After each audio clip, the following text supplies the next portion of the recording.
जो प्रधानमंत्री है ना उनका विरोध नहीं करते हैं, हम छोटा लोग हैं, लेकिन उसका राक्षस का रूप है भाई, किसी को डकार सकता है। नमस्कार, आप देख रहे हैं न्यूज फॉर नेशन और मैं स्वाति पांडे आपके साथ। प्रधानमंत्री नरेंद्र मोदी राक्षस हैं।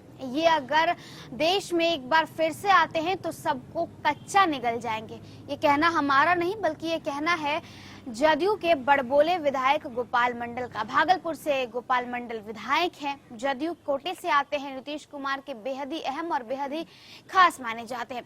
आए दिन अपने दिए गए विवादित बयानों के वजह से सुर्खियों में छाए रहते हैं। आए दिन कुछ ना कुछ ऐसा कारनामा गोपाल मंडल कर देते हैं जिसके बाद मीडिया हेडलाइंस में जो है बन जाते हैं।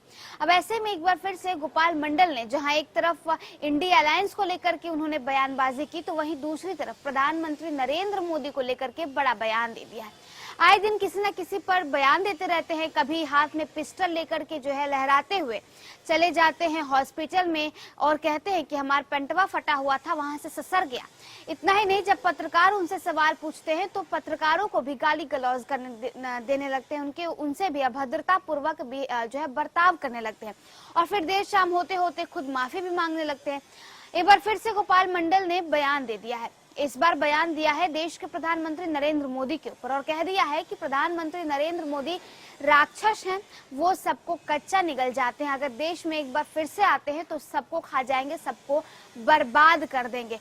क्या कुछ गोपाल मंडल का कहना है, सुनवाते हैं। जो प्रधानमंत्री है ना उनका विरोध नहीं करते हैं, हम छोटा लोग हैं, लेकिन उसका राक्षस का रूप है भाई, किसी को डकार सकता है। वो अटल जी अडवाणी जी नहीं है, हम लोग तो नामों नहीं सुने थे। कौन है? मोदी जी। और मोदी जी ये अति पिछड़ा को संगठित पहले बिहार ने किया, हम लोग ने दौरा किया, अति पिछड़ा को संगठित किए। पूरे हिंदुस्तान के अंदर 75% अति पिछड़ा है। अति पिछड़ा जग गए हैं। निश्चित रूप से नीतीश कुमार के नेतृत्व में अति पिछड़ा एक होगा और प्रधानमंत्री बन जाएंगे।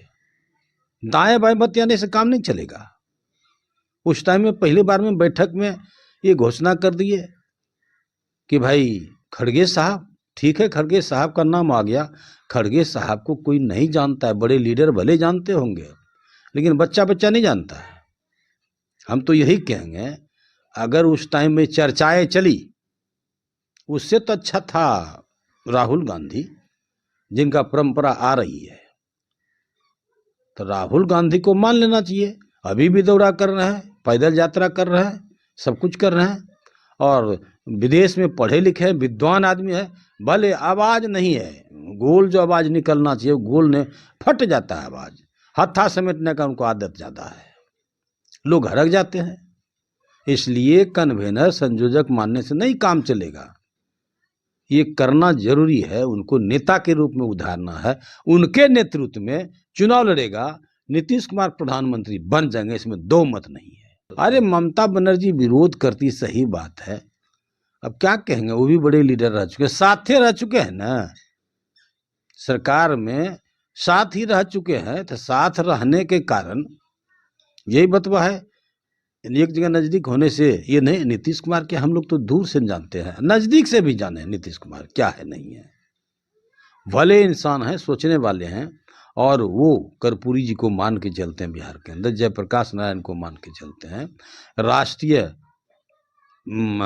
महात्मा गांधी को मान के चलते हैं, उनके विचार के धारे पर वो चलते हैं।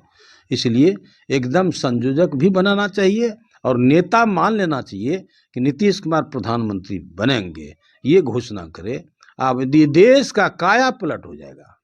क्या लगता है अगर प्रधानमंत्री का चेहरा नीतीश कुमार को नहीं बनाया जाएगा तो क्या लगता है कि गठबंधन कहीं से भी आगे रह पाएगा क्या? नहीं, एकदम से नहीं हो पाएगा।